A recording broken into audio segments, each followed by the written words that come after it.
Hey now and welcome. This is the Bergie and Booker show. He's Bergie. I'm Booker. We got a lot of stuff to get over.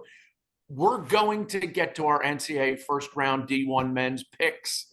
But first, we're going to talk about a follow up conversation about some of the club and the high school versus club versus showcase arena that's out there in a lot of sports. AAU basketball has that tarnish on it. A lot of softball leagues have it where they're feuding between different events. So parents, lend us an ear and let us help you maybe just have another way to consider getting your kid to become the best version of them. And the first thing I tell you, and Bergie, you and I had this conversation yesterday in preparation. Does your kid have to play varsity as a freshman? Does your kid have to be on the AA team as a class of 25 kid? Well, every school and every kid's different. No, your freshman doesn't have to be on the varsity. We had these conversations with a lot of parents throughout the years on a lot of different things. We particularly took Duke off of his quote unquote 2026 state team last summer and had him actually practice all summer with the local club team because all his high school teammates were on there and the high school coaches were on there. I thought that would make him better. That would gel him better what was going to be his high school teammates. Yes, and socially, that's a huge step. Congratulations. That's doing the right thing. Yeah, I mean, there was no reason to travel as an eighth grader going to ninth grade to some of these tournaments and waste all the money. And I didn't like the way the team was assembled in the first place. But really, I thought he would get better as a player and better as a person doing that with those kids. And he wasn't on the AA. He was on the A team and then there was a B team and a C team because they have so many high schools in this area that are forming these things. So this year, yes, we would have loved him to he's in a different situation because his high school really didn't have a JV team. So everybody was on varsity and there were 2 JV games. One of them he played in towards the end. The first one he didn't. But that was due to injuries. He was prepared to play, but they had a couple middies get knocked out, and they said, we can't have you playing in a JV game between 2 varsity games. So, but I know families are so gung-ho on my kid has to make the varsity. My kid has to be on that AA team. And I've got friends of mine at the big high schools, in Maryland and Philadelphia area, they got varsity, they've got JV, they've got freshman teams. Oh, yeah. Where the kids are playing and getting developed. And this isn't just, lacrosse. This is all sorts of sports. Without question. I talk about it all the time. I loved my high school basketball team. We played as freshmen together. We played in our sophomore year, all on JV together. We went 13-1 in the Catholic League as our JV schedule. I got bumped up for playoffs for the varsity. And then our junior and senior years, we were all varsity and we all graduated together. But, went our 4 years all playing together because that's what it was like back then. But Carroll had a really good basketball program too. It's interesting how parents get their egos involved and they just want to be able to be out socially and say, oh, my child's on that AA squad. They get a big one. When it's not for the best to help the kid and put him in the best situation to succeed. Yes. Sitting on the bench as a freshman, when I coached varsity, one of the rules was if you're going to start as a freshman, then yes, you should be on the varsity. Yep. I recruited a kid into the school where I was coaching at the time, and I told the father, I said, if it's a perfect world, your kid's going to play JV as a freshman. And he was like, oh, I think that's probably best. You develop that way. It's a really good, very good program. It's not going to be bad for him. And of course, first week of tryouts, the dad calls me up and says, is my boy going to be on JV? I thought he was, I think he's pretty good. I said, he's not going to start on varsity. And if you want him to sit the bench on varsity, you're forgetting about our conversation. And parents need to be reminded of this often because sometimes they forget. They put the cart in front of the horse and they say, I just want to be able to say my kid's AA, AAA, or whatever it is. So I think you have to look at every single kid differently when you're a parent. You got to evaluate each and all of your kids. For some of our kids, I have said the team that they're on is very, very bad, especially on the girls' side, because the girls mature so much faster. And like Kaylee, for instance, we suggested she play on the second tier high school team, even in seventh grade for a club team because of the practice and being able to get better in practice. And then we suggested, we understand that she might not play in a lot of the tournament games. This is in the fall when it's rec and it's all local and close. Right. But we said Tuesdays and Thursdays, she should be getting better. So that's a situation there. If your kid, but I've had parents completely lie to me, tell me, I don't care where my son plays. It happened this year. I just want our son to play, and he's a freshman, and I just want him to have wherever the coach needs experience. The moment he's not playing varsity, the moment he goes to a JV game, the guy loses all of his shit, and it's like the end of the world. And it's like, we had this conversation a month ago. What changed? They didn't get reminded. They didn't get reminded. It's hard, and we're going to go through it with Duke's in 2.5 weeks into 2 full weeks into spring football practice right now.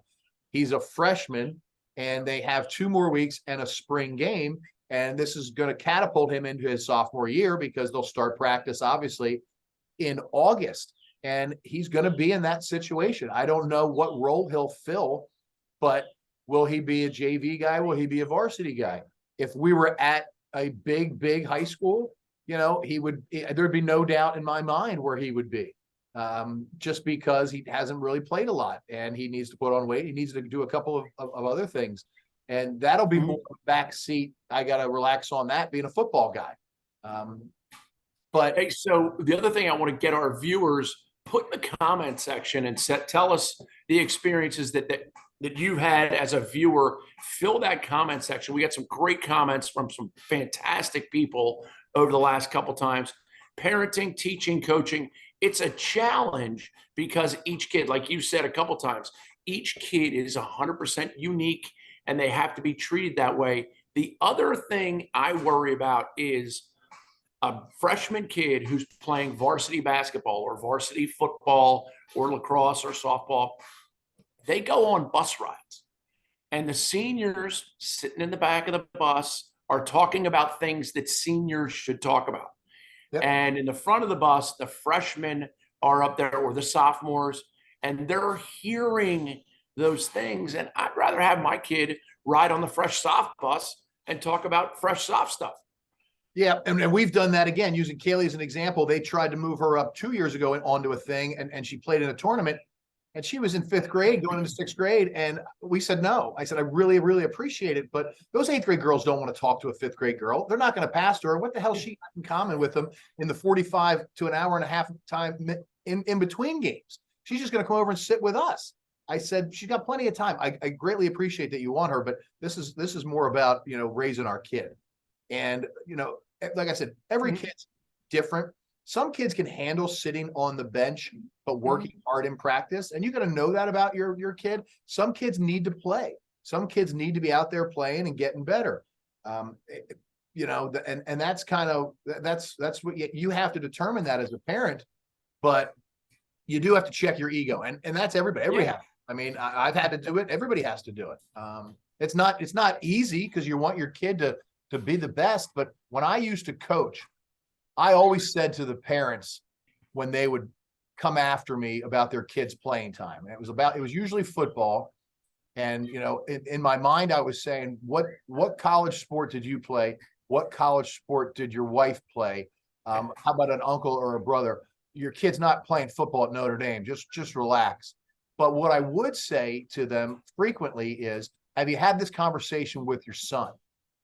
And lots of times it was no, because more often than not, the kids know if they should be playing or not playing. Oh, yeah. And if the kids know that they're better than somebody, then address it with the coach, and the coach should tell you X, Y, Z is why you're not playing, and should say, if you do X, Y, Z and you do get better, you will be playing. And I think where coaches lose the respect of players, and I'm talking high school, where they're actually around them. And it happened bad for one of our teams this year, where coaches lose the respect of the players is when you don't hold everybody accountable. Right. And you don't communicate with the kid why they're playing or why they're not playing. And if a coach does that to the kids and does his job properly, then the kid can communicate that to the parent. And if a kid says, if a parent says to their son or their daughter, I think you should be playing over Sally, or why in the hell is Fred in the game? Dad, Fred's better than me. You know, Yeah. Fred's better than me.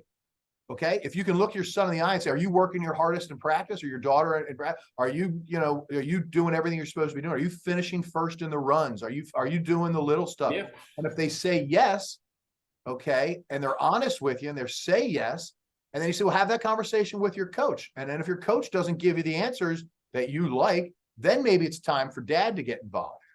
But the kids know whether they should be playing. And the kids, I think the club stuff and the AAU stuff and the volleyball, all the club stuff, I think it feeds into the parents, because guess what? What are those club coaches going to tell the parent? Oh, yeah. We're going to get you a D1. We're going to get you to a D1. Or else you just wasted $25,000 since fifth grade through high school, if not more, on your kid on a club team, and he doesn't get him anywhere, or at least, doesn't promise him something through the years. I think so. I have a daughter. This is a funny thing that I just hit me. I have a daughter who does not play. She played sports through her sophomore year in high school and then stopped playing. She's a fabulous kid.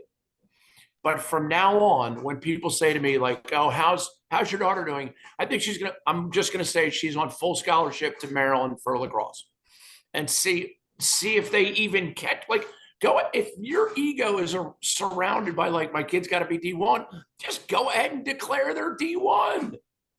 So that's the difference. I had this conversation when Lemoyne went D1, and it's funny because a whole bunch of guys that didn't play lacrosse were texting me saying, "Hey," and their kids play lacrosse now, but they're not lacrosse guys; they're lacrosse dads. Look at that! Lemoyne went D1, and I looked up and good. But then I had this conversation with some friends of mine who played Division I lacrosse and who have coached kids that are playing, or have sons now that are playing Division I lacrosse. And their question was, why? What's the advantage of Lemoyne going to Division I? And I didn't think about it. I just assumed, well, because it's not any more scholarships, and it probably doesn't cost a whole lot more if you're in the right conference and you're not having to travel ridiculously. What's the answer? And a good friend, Jay Pasco, said every Division II first round game was decided by one goal. Every one of them was decided by one goal. And I believe they were all upsets, if not almost all of them were upsets by one goal in the Division II tournament in the first round.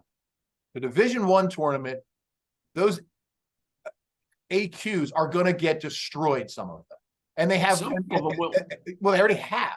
I mean, Marist got destroyed by Delaware in a play-in game. And he brought up a point. He said, Hobart won like 10 Division III national championships, went to Division I, and no one's ever heard of him again. Yeah. So I think it was like 14. Yeah, but they went D1. So in the business, we call that a segue.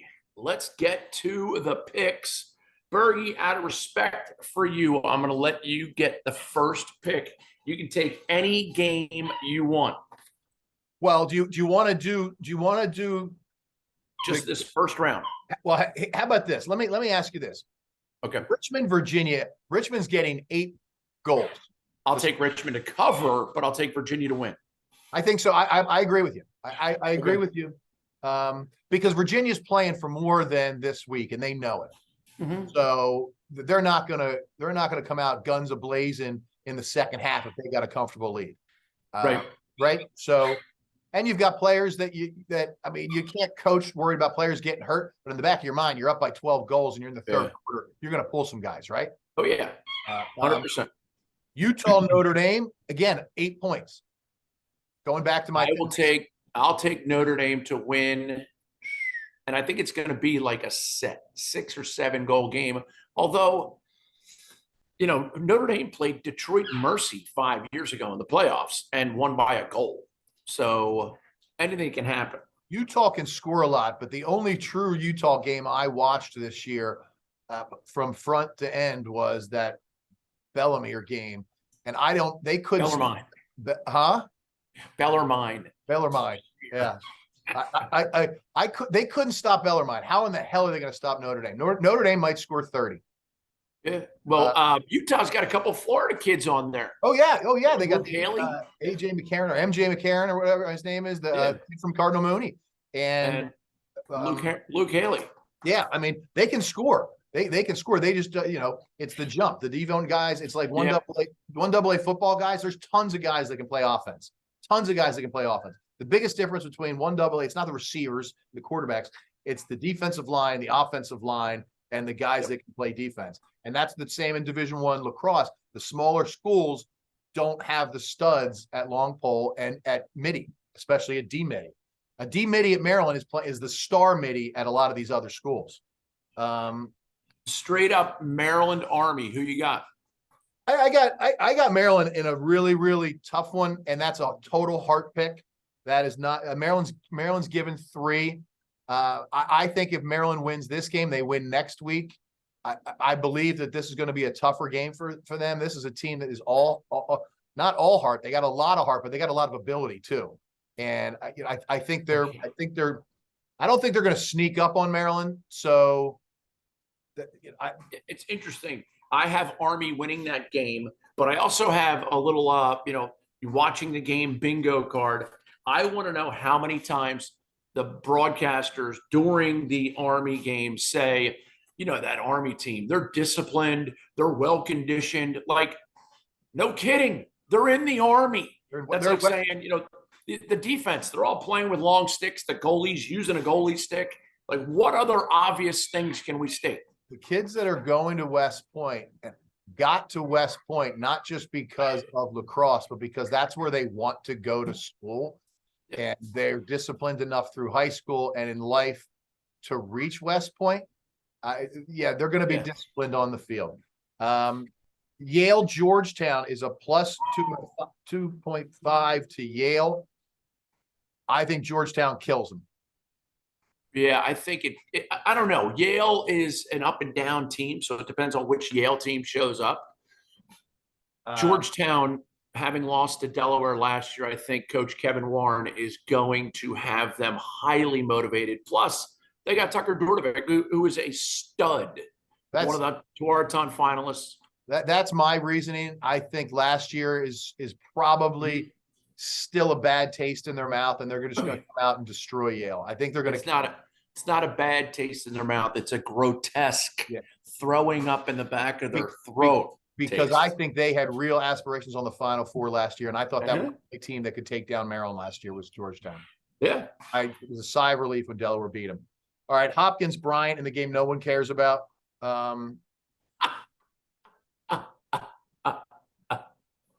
Bryant's getting 5 from Hopkins. I'll take Bryant to cover those 5. All right, so you go John Hopkins Bryant. I'll tell you what, Johns Hopkins Bryant. I think it's going to be closer than people think, but Hopkins is at home.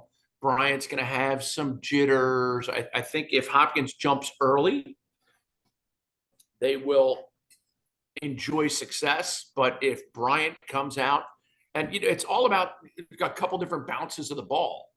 The other thing I want you to listen for on your broadcaster bingo is they don't like it. You're talking about the Richmond UVA game and you're watching it. The broadcaster will say at some point, Richmond really doesn't want to go down by a lot early. Really? Because actually, I have 2 things to say about that. One, they obviously don't want to go down by a lot. But as a coach, if you tell me I got to go down by a lot, I want it to be as early as possible. As a matter of fact, let's start the game 6-0 because then I got time to come. I don't want to go down by a lot late, like the Sixers. Yeah, there's a lot of masters of the obvious, Captain Obvious, when doing a game. Yes, it is. There's a whole lot of that. So the Hopkins Bryant game is the most boring one I think on the weekend. I don't know anything about Bryant. My buddy Jim Panigo's son played football there. Great school. He loved it. Great facilities. I know they got Division I and Division I men's and women's team. They're getting 5 from Hopkins. Hopkins has played really, really well and beat Maryland, and Hopkins has not played well and lost some games. I think this is more of a Hopkins is going to win because they're Hopkins, and Bryant's going to lose because they're Bryant. I just Spalding, get your foot off the boat. yeah. Cornell, Michigan, a battle of, and I say this so many times, so many great coaches in our sport, and Connor Busick for Cornell and Kevin Connery for Michigan, absolutely fabulous guys. So I think Cornell wins on experience, and they have a great defense. They also have a stud on offense. I think they advance, and with the experience they had last year going all the way to the championship game, I think they can parlay that into at least advancing one game at a time. I've been texting with one of their assistant coaches this week, and it's survive and advance, Jim Valvano. So this is one where I'm going to say Cornell's going to win, but I hope I'm wrong. I would love Michigan to win. Not just because I'm Big Ten Bergie, but because I think they played very, very well against Maryland. I think they beat Ohio State twice, or at least one the week before that, and then they turned around, and that's the second time they beat Maryland. I talked about it. I didn't like the way the Maryland-Michigan game ended. I thought the Michigan coach was very excited. I thought his team was excited. I thought it was it is the biggest win in the history of Michigan lacrosse. Sure. And I think the Maryland, not the assistant coach, I think Tillman kind of poo-pooed that for that guy by not really giving him a big hug and wasn't. I didn't like it. I'm over it. But I like the way the Michigan guy reacted. I like the way. I mean, that was the biggest win in the history of their program, and the second biggest win was 2 weeks or 3 weeks ago when they beat Maryland the first time. So I'd love to see them go on a roll. But I think Cornell's probably the one Ivy League team that will advance. Let's go to Princeton, Penn State. Penn State's got a great young goalie. It'll be interesting to see if he can rise to the occasion of the NCAA playoffs.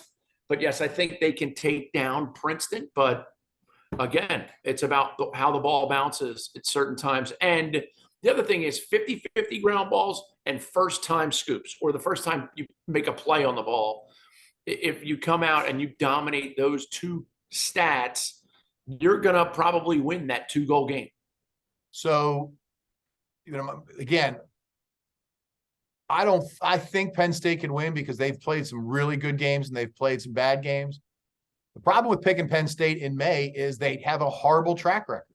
They lose in the tournament a lot more than they won. I know they went to the Final Four 4 or 5 years ago, but I think that was also the first year they had gotten into the second round. I mean, they lose a lot, and I don't know whose fault. I mean, obviously, at the end of the day, it's the head coach's fault, but I think they'll win this one.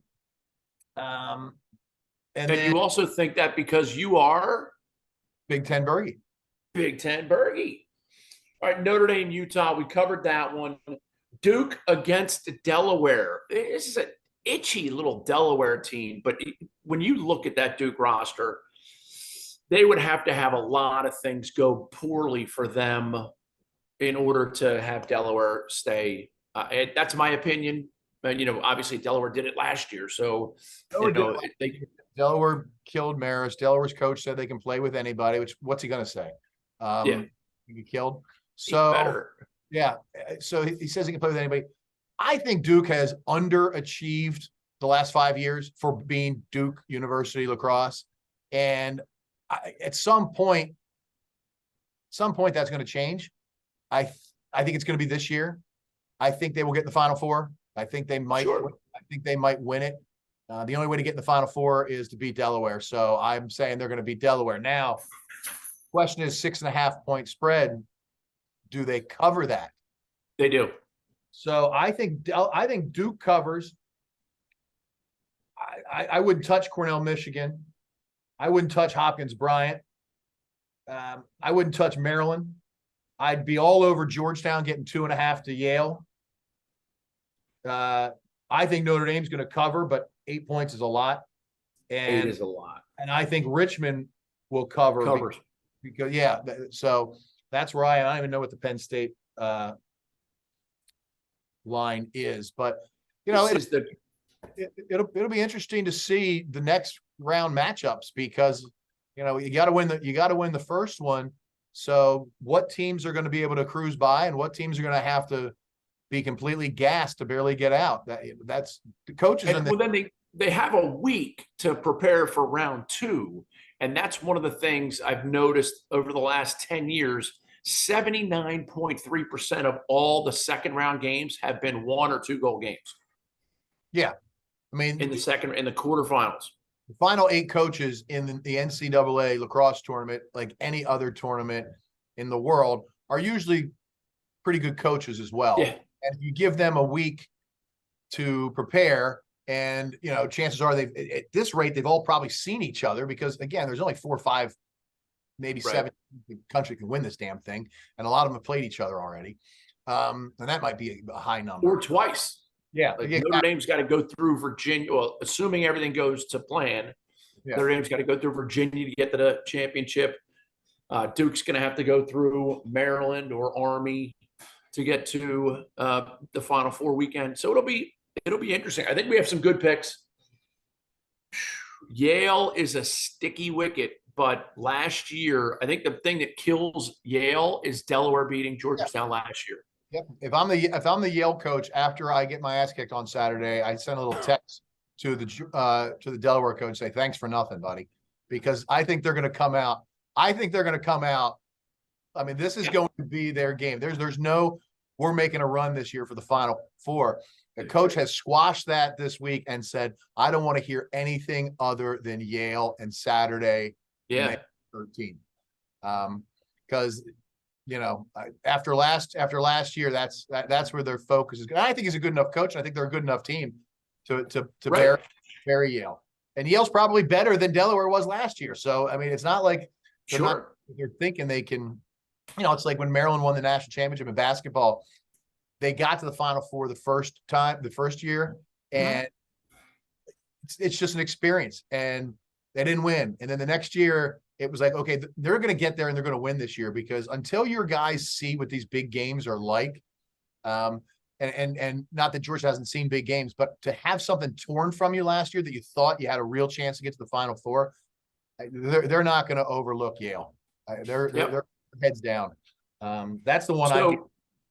What I need from our viewers is comments on where we're right, where we're wrong, what they believe, who's going to win in round 1 if we miss somebody.